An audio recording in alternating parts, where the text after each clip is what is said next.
Nutrition labels in the US can be difficult to understand, but what's frustrating as a nutrition professional is that some of the information, specifically the daily value, is not only confusing, but also pretty pointless.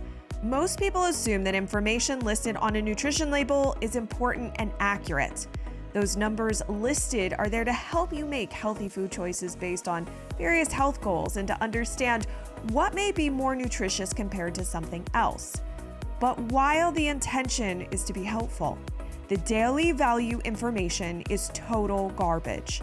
Not only does it mislead people and even medical professionals lacking nutrition training to believe their diet is healthier than it is, but it also scares people who end up thinking that they're consuming too much of a particular nutrient because the daily value looks astronomical.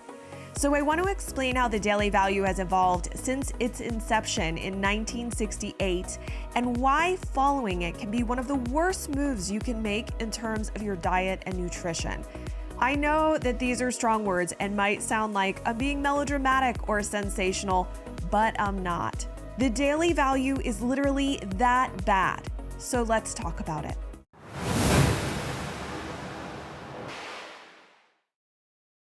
To provide context to my sentiments on why the daily value is so pointless, we need to look at the historical evolution of the daily value, when and how it was created, as well as the role it was supposed to serve. I don't want you to just take my word for it. I want you to understand where I and other nutrition professionals who are critical of the daily value are coming from. Not just parrot sound bites that may do well on social media, but ultimately do nothing to help you make smarter choices. Or to know why a medical or nutrition professional's recommendations are valid or even potentially rooted in inaccurate information. So in order to discover some key points and problems about the daily value, we have to jump back to 1941 when the U.S. National Research Council was tasked with helping to establish a guide to follow in hopes of avoiding malnutrition or starvation from war or economic depression. This is where the daily recommended intake, or DRI, for nutrients and ultimately the recommended dietary allowance, or RDA, for different nutrients comes from.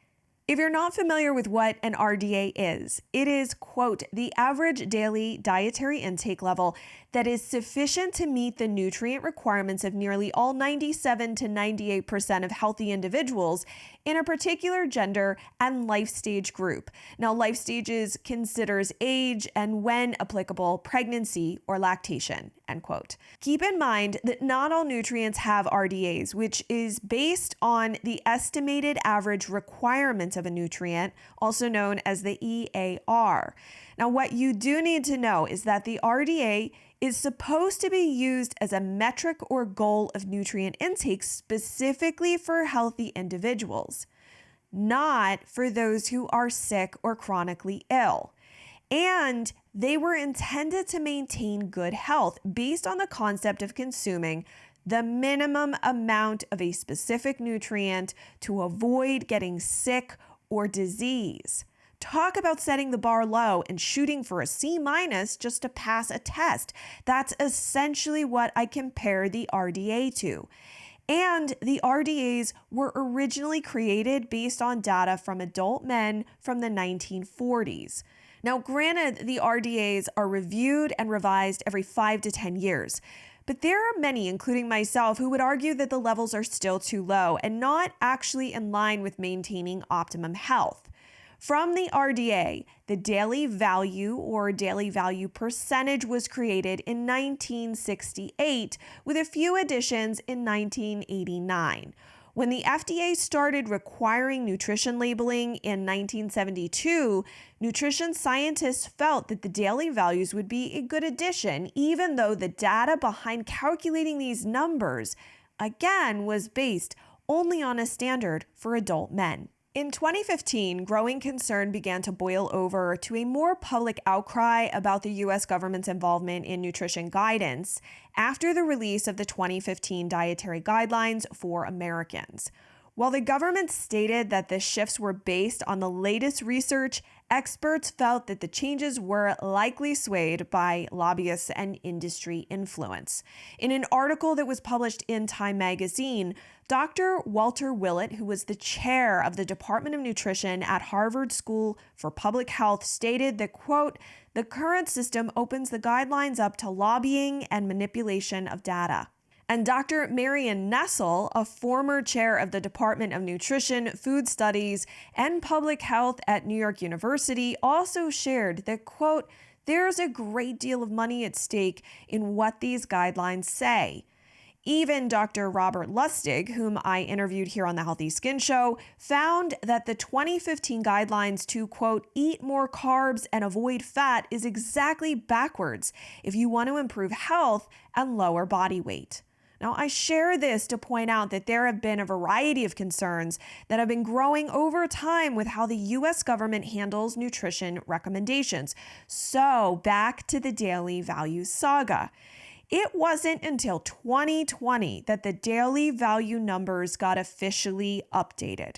So until that point, the information on all nutrition labels was basically from 1968 and 1972. That's at least 48 years of no updates despite nearly 5 decades of more nuanced nutrition data. Some changes made to the daily values by the FDA in 2020 included removing vitamins A and C from being mandatory to be listed on labels. And additionally, some nutrients saw their recommended daily intake shift higher or lower on a variety of vitamins and minerals, as well as a shift in the daily value for fiber. And so you're not confused when you see daily value percentage on a label. This value is the amount of a specific nutrient in a single serving of a particular food that will ultimately be added into your total daily diet. The daily value percentage information assumes that you consume a 2,000 calorie diet. So what happens when you look at a specific nutrient like vitamin B12 on a nutrition panel and the daily value is listed as 250%? Does that mean that one serving of the food product or that particular food has an astronomical amount of B12 in it? It sure does look like it, especially if you don't look at the actual amount of B12 in the serving. But even then, you need to know that the actual amount of B12 in this product is minimal. As a real-life example, I looked at the B12 in an energy drink. I'll add the graphic in the show notes so that you can see exactly what I'm talking about. The daily value for B12 on the nutrition label clocks in at 250%, yet the actual amount listed comes in at 6 micrograms, which for the record is a very small amount. So in reality, the daily value is misleading because it's entirely possible that an amount higher than 100% would scare someone into thinking that they're potentially over-consuming a specific nutrient. This is really silly once you learn that the daily value is actually based on the minimum amount of a nutrient necessary for a healthy person to avoid illness. So let's talk about some additional problems with the daily value, and those include, first of all, no differentiation between ages is made since the percentage daily value is assumed to be the same for everyone ages 4 and up. Last time I checked, I'm not 4 years old. I assume you're not 4 years old, and so I think it's safe to assume that my nutritional needs are different throughout my life. Nutritional needs do, in fact, shift at different life stages, so this type of one-size-fits-all approach falls short. Secondly, basing the percentage daily value on a 2,000 calorie diet is also a problem when we factor in activity level and age ranges.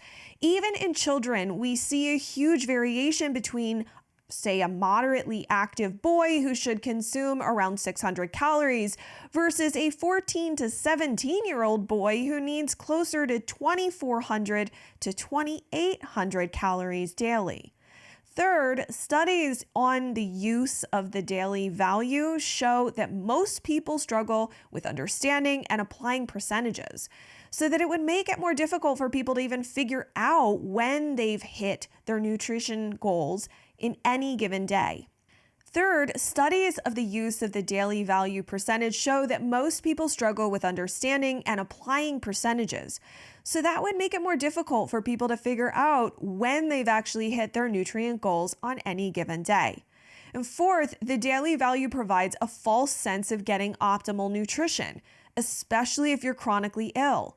Most of the daily value for various nutrients are far lower than I would recommend to clients or even potentially to a healthy individual.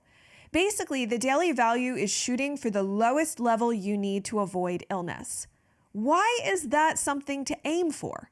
It seems absolutely ridiculous and sad that in this day and age, with all of the technology that we have at our fingertips, that the US nutrition recommendations have anchored a 100% value based on the bare minimum.